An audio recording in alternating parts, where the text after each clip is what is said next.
Pode.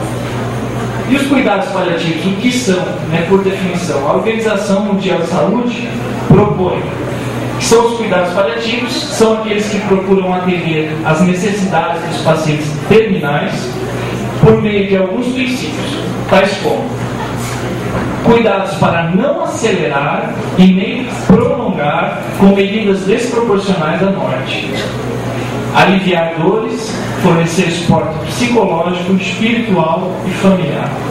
Eu acho que aqui a gente tem um ponto que é feliz. Essa definição é muito feliz.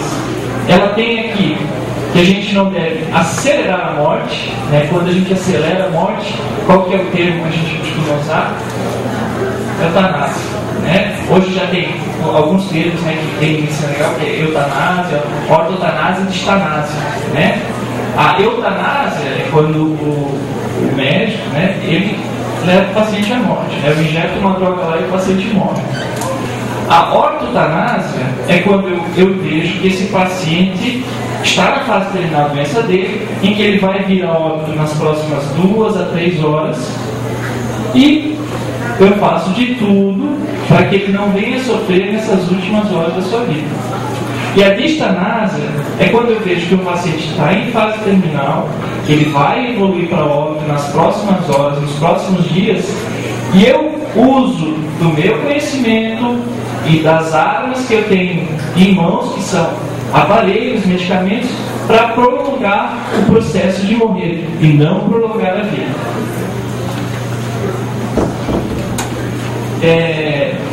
E esse paciente que está na fase terminal, muitas vezes o mundo dele, que é o nosso mundo, passa a ser um quarto, passa a ser a casa, passa a ficar sendo a limitação do espaço, tá? A palavra paliativo quer dizer manto, né? Então, quando eu vou me propor a paliar, eu vou querer cobrir essa pessoa, eu vou querer proteger. O manto tem essa função, a de proteger, a de cuidar, a de aquecer, a de acalentar. Os cuidados paliativos, então, eles estão, essa ideia que está em difusão, que está em implantação, e ela entra em grandes hospitais, ela passa meio que uma ideia subversiva, né? As pessoas ainda não têm um grande entendimento, não têm uma boa aceitação quando você fala: eu acho que chegou a hora desse paciente. A gente ainda não está conseguindo pegar o time certo, a equação certa, o momento em que a gente tem que ver que chegou o momento de a pessoa fazer a partida. Vamos cuidar para que ela faça essa partida da vida para a morte com dignidade.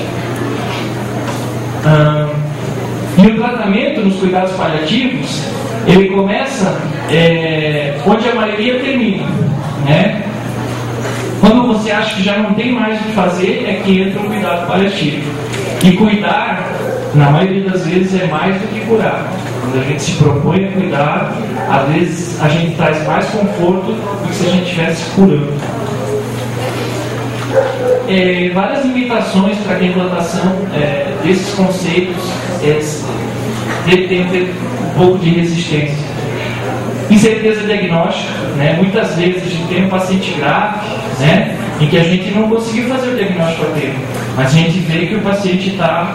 Então, a gente tenta manter ele, porque quem sabe alguma coisa tratável, né? Causas infecciosas, né? As bacterianas principalmente, elas são altamente tratáveis, né? Se eu tenho um paciente grave com pneumonia, se eu tratar ele corretamente, ele vai sobreviver. Ou uma infecção urinária, com uma bactéria comunitária, a gente pode evoluir com uma insuficiência grave, só que eu tenho como tratar, certo? Terapêutica inadequada, né? Usar a medicação incorreta, causar malefícios com o uso dessa medicação, com indicação não tão precisa. Desconhecimento farmacológico, tanto pelo médico quanto pelo paciente e seus familiares. Não adianta eu prescrever para um paciente que está indo para casa uma droga que vai prevenir ou diminuir a chance dele ter um derrame lá na frente, se eu não ensinar para esse paciente e para essa família quais os efeitos colaterais desse medicamento. Senão, daqui 2 dias eu dou um medicamento lá para o paciente para diminuir a chance de AVC. E dali um mês o paciente começa a sangrar. Pô, a família vai, não sei, né? Então, não, tem que falar, esse medicamento pode causar sangramento, se causar sangramento, procura um posto de saúde.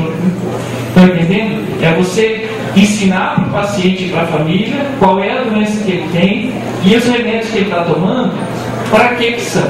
Quem aqui faz uso de medicação contínua, ou tem contato em casa de alguém que faz uso de medicação contínua, todos os dias, quando a gente pergunta para alguém no consultório, na consulta, o senhor toma remédio? Toma.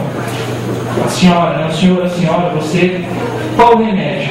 Ah, um branquinho, um azulzinho.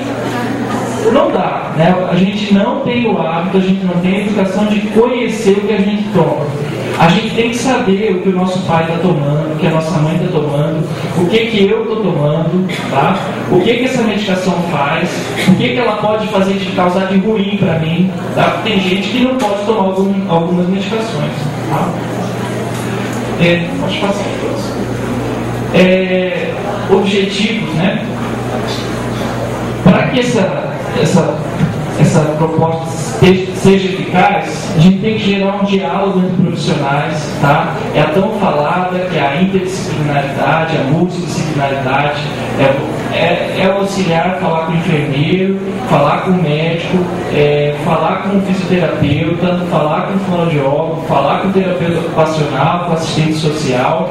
Às vezes você está tendo uma visão daquela pessoa que está acamada que a outra pessoa não está vendo, e isso que você está vendo vai mudar a qualidade de vida, vai melhorar as condições daquela pessoa que está ali nas suas mãos naquele momento, tá? Otimizar a influência da tecnologia, eu acho que isso é um ponto importante, né? Se eu tenho disposição de um exame, de algum equipamento que vai melhorar a qualidade de vida, por que não utilizar, mas não gerar exames desnecessários, né? A gente tem que ponderar muito. Resgatar a ética, né, em tudo, não só nos cuidados, em tudo que a gente faz. A gente tem que estar ponderando muito bem o que a gente faz, porque tudo tem repercussão, tá? Não vai achar que um dia que você deixou de dar a medicação para o paciente, isso não vai ter repercussão. Se ninguém ficar sabendo, você está sabendo. Ah, eu não vou medir a pressão, eu vou repetir o resultado que estava na medida anterior. A gente sabe que isso acontece. Às vezes você pega a evolução do paciente lá, a pressão 12 por 8, 12 por 7. Aí, poxa vida. Aí você vai lá, mede 20 por 12. Quer dizer, né? Há 5 minutos atrás a pressão estava normal e de repente subiu, tá? Então esse é o tipo de responsabilidade e compromisso ético que cada um de nós deve ter. Buscar parcerias com terapias alternativas, tá? Eu tenho conhecimento de que um chá tem benefício, por que não usar, né? Busca saber se aquele chá, se aquela massagem, a acupuntura tem algum efeito colateral e por que não usar? Com certeza, se a pessoa ou o familiar daquela pessoa crê naquele tratamento, o efeito só pode e vai ser benéfico, né? Vocês sabem o efeito placebo, e às vezes a gente fala assim, isso aí não funciona. É porque ninguém nunca publicou um trabalho lá comprovando que isso funciona. Mas e se daqui a 5 anos alguém liberar um trabalho? Quantas coisas o doutor sabe que quando o senhor era residente, né, que era a pessoa dava, nossa, como é isso? Hoje a gente olha, como é que faz isso? Então é uma constante mudança no aprendizado e no conhecimento. Há 2 anos atrás, né?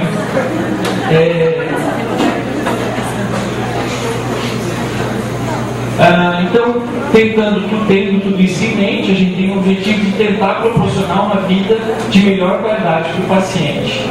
É um trabalho multidisciplinar, tá? É importante que, se possível, né, ter a liberdade de você falar com os outros profissionais, colocar suas ânsias e suas angústias, tá? Que quem aqui trabalha com paciente terminal ou quem não trabalha ou tem o objetivo de trabalhar, você vai ver que é totalmente diferente, tá? Você tem insegurança, você tem angústia e isso vai para casa com você.